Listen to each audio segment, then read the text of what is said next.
Hello, and welcome to another edition of Metal Moose Radio, and this is Lisa. Hi, Lisa. How are you? Good. How are you doing? I'm doing fabulous. Thank you for asking. So, give me a little bit of a brief history for those who don't know about Motograter. Okay. Motograter originally started in 1995 by two guys that were skate buddies from Austin, Texas. They came out to Santa Barbara, California, and started a noise project. They invented their own instrument and took it from there. I guess I joined the band probably around 2003, and I'm the original guitarist, and I brought songs to the table.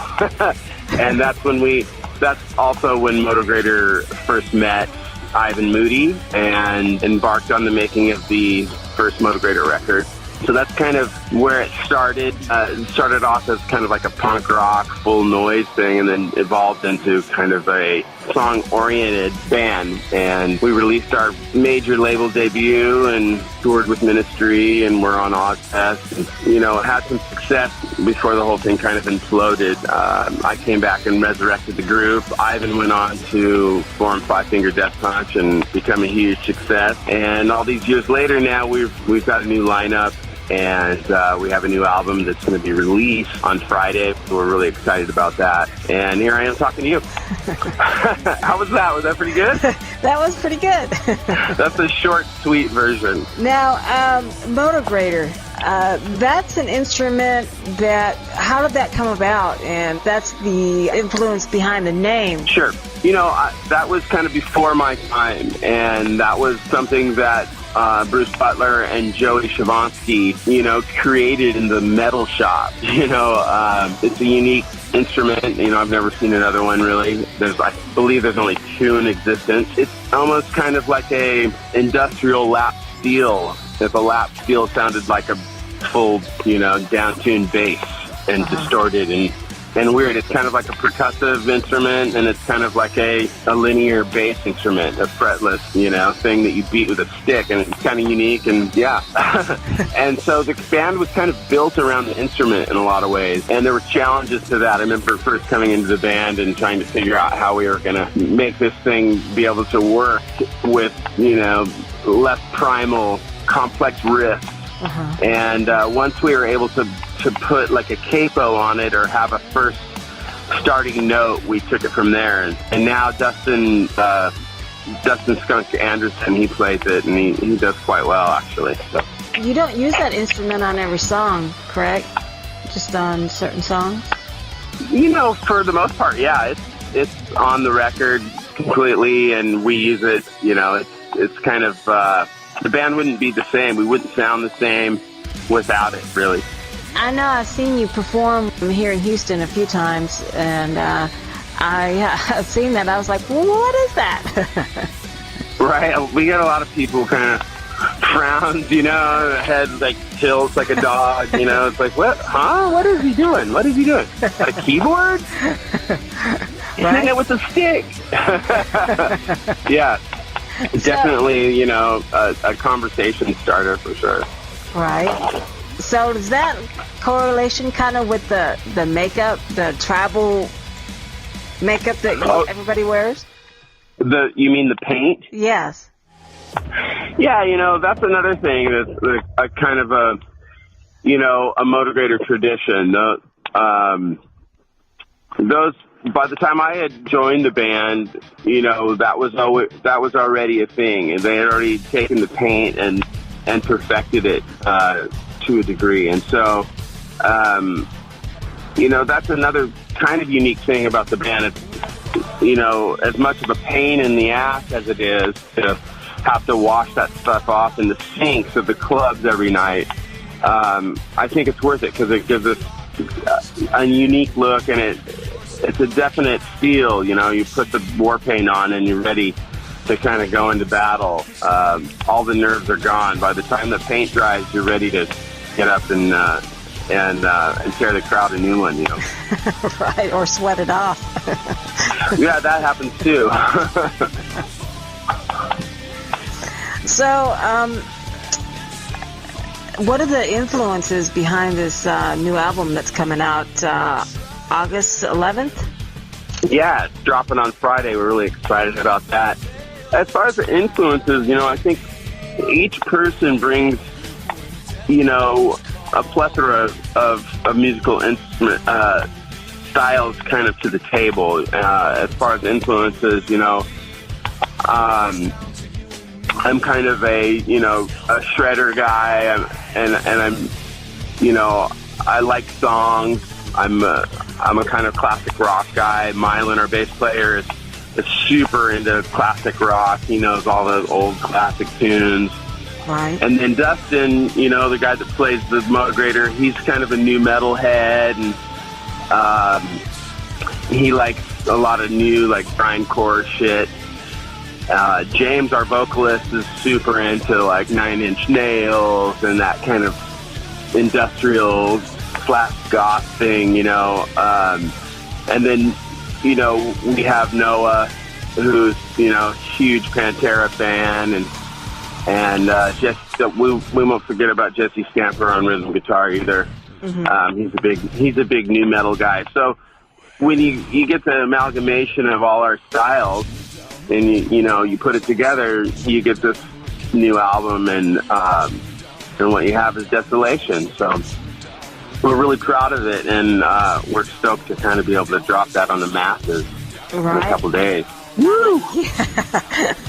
Yeah, I've listened to it over the last week. I've listened to it over and over and over, and it grows on you, definitely. And I like the diversity of each song. Each song has got its own sound, and it doesn't sound the same. How sometimes you go listen to some of these bands, it's like, oh, same song, different words, Yours is just so diverse, and he goes from a growl to just like, wow, he's got a really good voice. Yeah, that's the thing about James. This is his first album, and he's, we really feel like he's going to make a lasting, impression in the industry. He's got one of those voices that you don't find every day, right. And he's a very intelligent dude, and his lyrics, definitely show that. We're really proud to have James, and I think he smacked it out of the park. I think he's right away. He's definitely one of my favorite vocalists, like, out there. So, and he's in my band. It's so great. The guy's he's awesome, and it's because of him that I think that this record, in a lot of ways, is going to be able to kind of spread like a plague, hopefully. Well, I know that I was reading that you had a lot of great people helping you out putting this album together. Yeah, that was a lot of fun.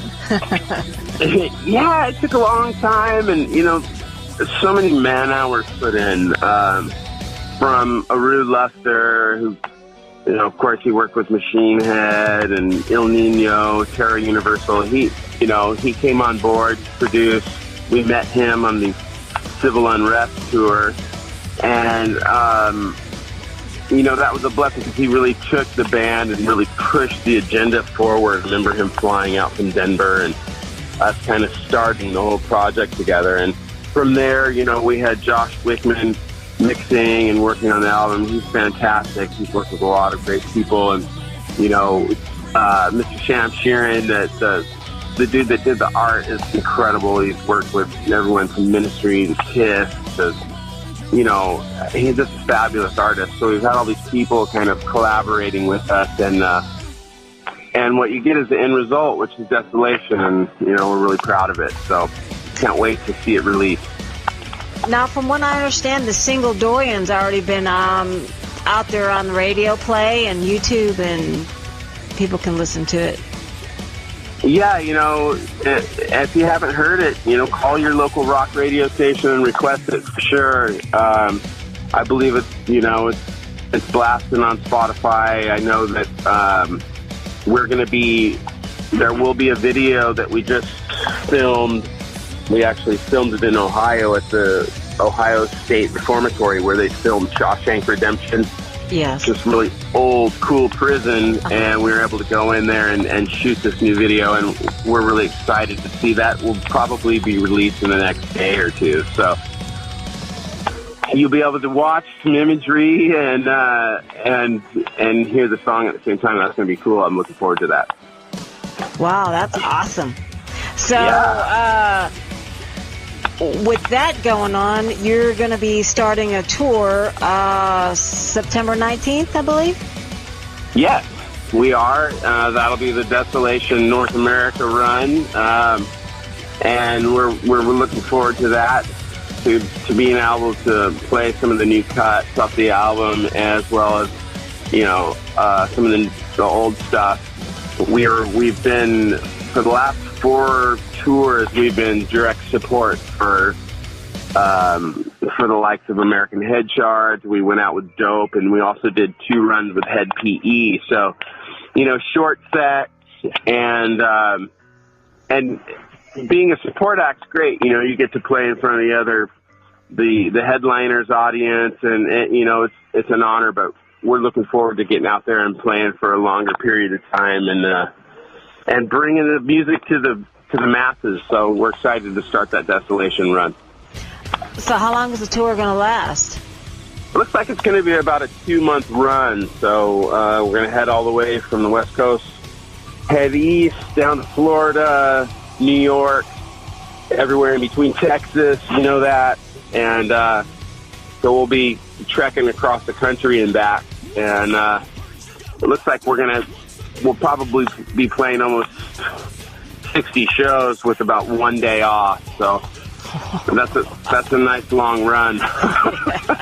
Yeah, wow. Yeah. Now, you're going to be playing in Austin and Dallas, correct? Not Houston, though. I'm upset. Hey, what's up? Scout Bar, we're used to stopping there, and I know. it's always, every time we go to Houston, it's like torrential downpour. It's like rain city. It's flooding. It's hot still. I love Houston, man. It's we always seem to get in trouble sometimes. Every time we go to the Scout Bar, something's like going crazy. Someone's drunk. Whatever. Great. Oh, so that's hilarious. Are you from Houston? No, originally I'm from New York. Okay, cool. I'm born and raised in New York. I moved to Texas like in '92. Oh, okay. I've been here a while. Yeah. I'm a transplant. You kind of, yeah, there you go. You kind of got the Texas accent going, but not really. But yeah. Yeah, when I get really excited or get really pissed off, you can hear it. Yeah, it comes out, don't it? Yeah. That's great. So now, where can people get your new album?